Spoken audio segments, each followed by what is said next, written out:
Hey, what's up DIYers? Mike Boards with the Mike Boards channel. Thank you for watching. In today's video, we're talking furnaces, and if your furnace is not turning on, go to the thermostat mounted on your wall. Take a look at what is on the screen. If you see that low bat icon blinking, in today's video, we're going to show you how to fix that and hopefully get your furnace back up and running. Let's get started. All right, YouTubers in the room with the thermostat mounted on the wall, look at the top right corner here. It says low bat. That means low battery. And this is important, and you want to replace those batteries before it's too late. Because what can happen when those batteries die is it will shut off the entire system and turn off your furnace, and you won't have any heat. And it may lead you to call a heating and cooling company and have them come out and take a look at stuff. However, by doing this, you can prevent that service call and spending money. Step number one, go ahead and turn your heat off.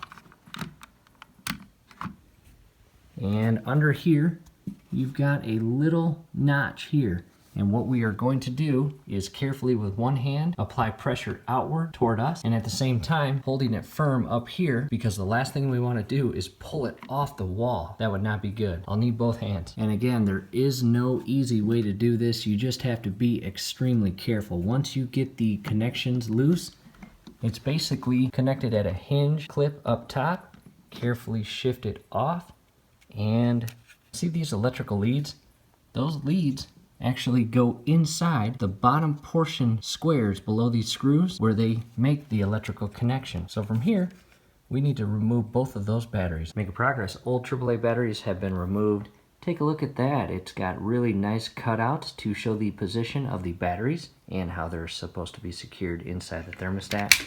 Carefully insert them, and from here, let's head back to the wall. Back to the wall, and this is a really good time to verify that your rear panel that secures to the wall is properly secured by these screws. If these screws are loose, tighten that plate into place.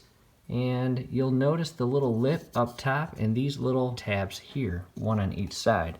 On the back side, that little tab there and that little tab right there. Align these properly in place. And once it's flush, as shown here, you carefully shift it into place until it clicks.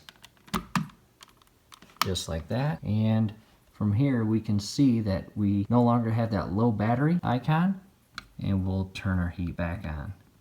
And from here, we may need to reprogram all of our temperature settings. As you can see right here, it is on leave, and that is a very easy process. We won't bore you with that in this video. However, in the event that you want step-by-step guidance on how to program your thermostat, a video link is scrolling above. Definitely check that out. And that's it, YouTubers. Hopefully this helps. Do us a favor, below the video, you'll see that thumbs up icon. Click on that, like the video, subscribe to the channel. Definitely ring your YouTube bell. That would be very helpful to us, and we would really appreciate it. Thanks again for watching.